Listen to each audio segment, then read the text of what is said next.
Hello, friends. I'm Leigh Brown. Welcome to Crazy Shit in Real Estate, which might be one of my most favorite episodes ever. So prepare to share this episode with your normie friends because I have Alejandro Szita here. We're talking America. We're talking mortgages. We're talking customer service. I mean, it's an all-purpose episode. Get ready to get fired up. I'll see you on the other side. You're listening to Crazy Shit in Real Estate. You'll be amazed at all these wild but true situations that others have found themselves in. Because on this show, you'll hear uncensored, unbelievable stories from the world of real estate. I'm Leigh Brown. Let's dive right in. So thank you for coming on the show. You're very welcome, Leigh. Thank you so much for having me. I'm very interested to find out where you are. Obviously, you're not in Hungary since you just gave that away. Yes. And let us know what you do in and around the real estate space. Well, I'm a real estate broker and I'm a mortgage broker in Southern California. And I specialize on doing mortgages for the self-employed, the entrepreneur, and the successful artist, which are the hardest to qualify for some reason. Because the government is afraid of self-employed people because we have learned how to carve our own history and our own future out. And so they're scared of us. And then they make mortgages hard. But before I let you move off of that self-employed topic, and you might have lots of things to say, I'd love for you to pipe in a little bit about the change to the tax law where there are sick and family leave tax credits for self-employed people. Are you sending your people back to their accountants to amend their 2020 and 2021 returns? Because I just got mine amended to pick up those credits. You know, in my experience of the self-employed people that we have worked with, they usually don't take those credits. They should. I know they should. That's money in their pocket. Yes, I completely agree with you. Their returns are very complex. I remember the last one I did, this gentleman had 125-page return. And many times, like you said before, we cannot use the tax return because the self-employed takes so many deductions and that usually the return is not good for the loan. So usually we don't use the tax return. Only in about 10% of cases we do that. Well, anybody listening to this, if you're a self-employed, especially if you have a corporation, a pass-through entity, an S-Corp LC, a C-Corp, you need to be talking to your accountants because there have been changes to the tax laws. And remember, tax credits are money back in your hands, which you could then use for your down payment on a mortgage, which helps you qualify for the note. We should always remember that. And by the way, it's your tax dollars anyway. They're printing money up there nonstop in DC and it's our money. But anyway, how did you wind up doing mortgages in addition to doing real estate, or did real estate come first? Which one was chicken or egg? Well, real estate has many topics and it has many areas, as you know. You can be a listing agent, you can be a buyer's agent, you can raise money for a real estate project, you can just do advice, you can do loans, you can do residential, you can do commercial, and so on. And initially, I just wanted to do mortgages. And then here in Southern California, my broker said, if you want to do mortgages, you need to get a real estate license. So basically, I had to get a real estate license. I wasn't planning on using it. And it was just an accident that I ended up using it and really loving it. Well, it's actually pretty common in real estate that people wind up in it because they don't know what else to do. They get a license and accidentally sell a house, and suddenly 20 years later, here they are successful and kind of don't have any idea of how they wound up here, except that realtors are very good at communication and relationships and figuring things out when they have no idea what's going on. So what part of Southern California do you serve? I serve Los Angeles, Orange County, San Diego County, and I now have some clients in Northern California. And recently we got approved for Florida, so we can do Florida as well. Well, of course you did. People are leaving California and going to Florida and also to North Carolina. So I guess you may as well serve all the ones that are immigrating out of your side of the coastline and coming over here to the Atlantic side. And we're glad to have them, most of them. And so let's talk about that for just a second. Why do you think so many people are moving to the East Coast right now? Is it the tax burden? Is it the government burden? Is it frustration over COVID policies, or is it all those added together? It's a little bit of all of those added together. I come from Chile. I remember in 1973 when the socialist government was overthrown. I was about 7. I still remember the planes flying down my house, bombarding the presidential palace. My brother and I, we were at the window wanting to see it. And my mom was screaming and grabbed us and made us hide under the table. So to me, this is very real. And the reason I came here to the United States is because I didn't want to be in that scenario again. So you asked me a very personal question, and if you don't want me to say anything, let me know, because I'm not very politically correct. No, I want to talk about this because this is a real topic that very few people want to say anything about because they don't want to offend anybody. But if we don't defend this country and explain very carefully what's happening and what the impacts could be, I think a lot of folks are going to be caught off guard because they really believe that the best is always going to occur, but the best only occurs if you keep the worst out of the primary position. So I want to hear more about what you've lived through. Well, I completely agree with you. People are leaving California, not just California, Oregon, Washington State, and other states, because basically, in my personal opinion, and like I said, this is very politically incorrect, the local governments have forgotten their heritage, in my opinion. When I came to the US many years ago, I remember this very interesting experience. I've always believed that I was free. Chile was okay, But I remember when I went to get my first Social Security number, and then the first thing I found out is that, in theory, you don't have to have a Social Security number. This is a voluntary thing, because really the government doesn't have a right to have a number appended to you. Now, this may seem weird to younger people because today there is a lot of worse that is going on, but that stopped me in my tracks. And I went, what? You don't have to have a number appended to your face? Because in the system that I was born, that was like an obvious fact that it is like that. And I believe that people today think that way. But that started to open my eyes. And I can tell you this. I have lived in Europe. I have lived in South America. I've lived a little bit in New Zealand and Australia. And I can tell you that nowhere else in the world that I know of, there is this feeling that you are a sovereign individual and that the individual is prime and has a precedence or has a bigger importance than the actual collective. This reasoning that we have to sacrifice our individual liberties for the collective sounds good, but it really doesn't work. It propels you to the wrong path, economically, financially, socially. And like I said, it sounds good because we as human beings, most of us, we basically have good intentions and we want to help our fellow human beings. This is what we naturally, except the very few that are completely crazy, but those are very few and you cannot get rid of those. This is how life is. But in reality, if you pursue, in my opinion, and again, today is politically incorrect. A few years ago, this would have been called something patriotic. But if you follow what the founding fathers laid down, which is amazing that in the 1700s they had the foresight to do this. If you follow what they laid down, your life financially, economically, socially would just be successful. That's all you have to do. You don't have to reinvent the wheel again. And that's where we're today.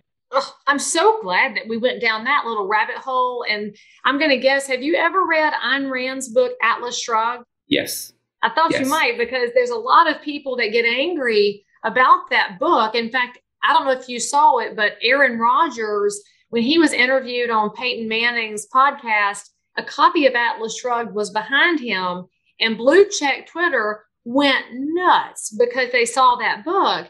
And of course, in the book, I don't agree with the fact that she was an atheist, but it's okay. We don't have to agree with everything.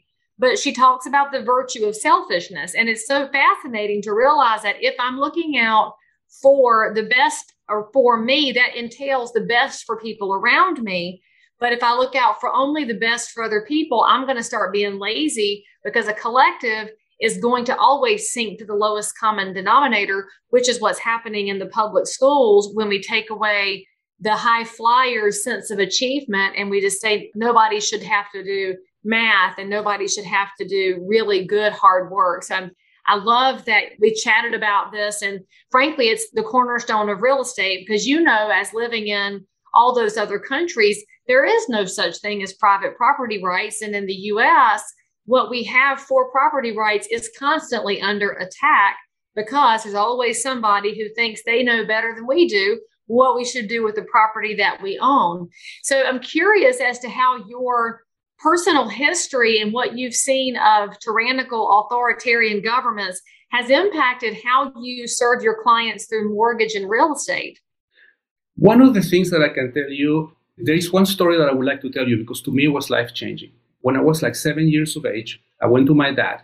I had read something on the newspaper and I said to my dad, "Hey, Dad, is it true that," I don't even remember what it was, but this is what I remember. I asked him the question, "Is it true that this and this and that?" And he usually would answer my questions. They would be very interesting questions. He was an engineer. He was from Hungary. He had traveled to many countries, and his answers were always very constructive to me. But this time he just looked at me and he said, "Where did you get that from?" And I said, "Well, I read it on the newspaper." And then he looked at me again and he said, "Do you believe what's on the newspaper?" And then that was shocking to me because I never thought that I should not. That thought had never entered my mind. And the moral of the story is not that the newspapers lie, because they do, but that's not what I'm trying to say, is that he basically told me without these words, you have to evaluate the information that you're being given. Don't take it as a given simply because the source seems a learned source. So to answer your question, this is what I learned, and it was hard for me, is that if I'm in a real estate transaction and the buyer or the seller or my borrower wants me to do a certain thing that I know is not ideal, in the past, I used to try to force them. And then I realized, no, this is their transaction. This is their money. I'm going to do my job. I'm going to advise them as to what I believe they should do. But if they decide to actually discard it and still do what they want to do, I'm just going to I'm going to support them the best I can, even though I personally don't agree with it. And I'm going to go ahead and do what they want to do. This is how real estate ties in to this. The individual has precedence over the actual collective. And he's paying me. So he wants me to do this, I'll do it. Hey, y'all, just going to take a quick break from this conversation to let you know about the sponsor of today's episode. That sponsor is, well, frankly, it's me. It's Leigh Brown University. It's no secret that real estate is crazy competitive, getting more so every day. And that's why I created Leigh Brown University. Each of you has different goals. There's something in my course that's going to help you break through. So enroll in Leigh Brown University today. You go to www.leighbrownu.com and I'll see you there. Now, back to this amazing content. We all need to learn from your dad. It's the whole Reagan phrase of trust but verify. You Right. can believe what you're reading, but you should always ask more questions and go one step deeper, which is what a true real estate professional does. Is, all right, so we see the disclosure documents. Now let's go verify with the county what the zoning actually is. Let's go check the water and sewer situation. What are the monthly utilities? And many of our clients ask us these questions. And the great realtors are always out there one step ahead of them, asking additional questions and not just believing what they see. And frankly, the mortgage side saw this big time in the last recession, because we had all those stated income loans and no doc loans, and people told lies because they could get away with it. But your best mortgage brokers were never in jail for fraud, and they were never tangled up in that stuff because they all went one step deeper. So high five to Dad, because he gave us a good lesson for the day. And make sure that you tell him, if you still have your dad, is he still alive? No, unfortunately, he died in 1982. Okay, so Dad, we're talking about you today, and it's all good. All right, so of course, we're way off track today, but this is now one of my favorite episodes of all time. And I didn't know you were going to give me the good patriotic spin. Alejandro, you're my favorite. So I'd love to know what story you came to the podcast to tell today, because I know my audience is into the things in real estate, the angles that they've never expected to hear about. And frankly, we've already given them a little of that, but I know you came with a story to tell. So what do you have? Yes, I have many very crazy stories, but I was thinking which one to tell you, and it's going to be this. One thing that I have to warn you, and well, you already know this and your audience already knows this, but real estate is a highly emotional business. Even a mortgage broker, it's not about the numbers. It's about people's perceptions, people's goals. And this is the story. I met, because I speak Spanish, I come from Chile, I met these investors from a Latin American country, and they asked me to give them a loan on a 12-unit complex they had built. They had built these beautiful townhomes, high-end, luxury homes, and they had sold a few. The project had taken a little longer. They needed some money, and they asked me to give them a loan as a project. And I started to do that. In the middle of getting them the loan for the project, they said, hey, Alejandro, do you do residential loans too? And I go, yes, of course I do residential loans. As a matter of fact, most of my loans are residentials. They go, we have a client in one of the units. Can you get them a loan? Because you get them a loan with the money that we're going to get from the sale, then we don't have to do this big, expensive loan that you're looking for us. And I said, okay, I'll talk to him. I talked to him. This person is a VIP. He's a fashion designer. He's a rapper. And then I have never met a rapper before. My dad, by the way, my grandfather was a fashion designer. So I had a little bit of yes. But he has a completely different culture, a completely different type of working hours, completely different set of values. The loan was very, very, very difficult. And then in the process of doing the loan, my borrower now, got upset with the developer, my client. Very upset. They really got at each other's throat. So I said, you know what? This is not working. I just need to go in person. I need to diffuse the situation. When I go to see the borrower in person, I met his realtor. His realtor is suspicious of me. He's going, why is the developer's lender coming to see my client? So he thought there was some kind of an ulterior motive. So I had to gain his confidence and his trust. Just to make a long story short, the loan was extremely complicated. The seller, my client, calls me one day. He said, Alejandro, I don't want to do this. I don't want to sell it to him. He's this, he's that, blah, blah, blah. He started to rant on the phone, scream on the phone. I want to cancel the transaction. And even though I'm just the loan guy, I'm not the buyer's agent, I'm not the listing agent, but because I'm a realtor too, I said, hey, you can't do this. You already signed a contract. You and the buyer, as much as you don't like him, he has not broken the contract. There is not a contractual reason why you can get rid of him. And this went on and on and on for 2 or 3 months. It was so terrible, but because I knew the investors, I don't know if you're following me so far. This is getting a little complicated, but because I knew the investors of the project, I started to talk to the investors too. And to make a long story short, at the very last minute, when the whole hell had broken loose, when the seller, my client, and the borrower, my client also, were at each other's throat and screaming each other and threatening them each other and so on, the loan got done. Of course. So did they make up after closing happened? No. Did that investor ever back that seller again? Or were they hesitant about them with everything that felt like it was out cross purposes? The investors were very happy because they got money too. And this is a beautiful project, but unfortunately they went a little bit avant-garde, meaning that they built in a neighborhood that is up and coming, but it wasn't up and coming yet to the level of quality that they did. So they were the most expensive in the neighborhood, not just by a little, by far. So that's why they had a little bit of difficulty on selling the units. Gotcha. So in looking back, would you have represented that borrower again, or do you wish you had let somebody else handle them? No, I'm very glad that I'm representing the borrower because, this is when the opportunity comes from the unexpected corner. What happened is that I ended up befriending the buyer's agent. We became such good friends. We've done 4 transactions so far together, and we're a wonderful team now. So you took all the rough scenario and with a lot of communication, held everything together, most importantly with your professional colleague. Yes, but this has happened to me from the very first loan. I remember the very first loan. I used to live in San Diego. I was driving north. This woman calls me. She starts to insult me over the phone. But very quickly, I'm going to tell you another story, if I may, which I never forgot. I was 12 or 13. My dad had traveled to the US. We were in a store in South Florida. He was buying some kind of electronic equipment, and we had to wait because the salesman at the electronic store was on the phone talking to an irate customer. And you could see that the other guy on the other line was insulting him really badly. And I never forgot how this professional salesman didn't get upset. He said, I'm sorry, sir, you had that experience. Please bring it back. We'll gladly refund your money. And then please talk to me and we'll give you another unit.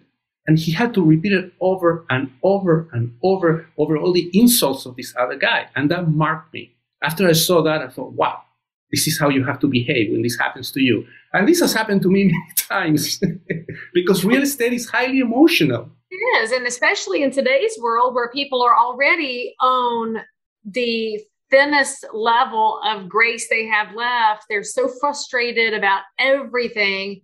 And then people, me included, like I lash out at the thing that frustrates me at the wrong time.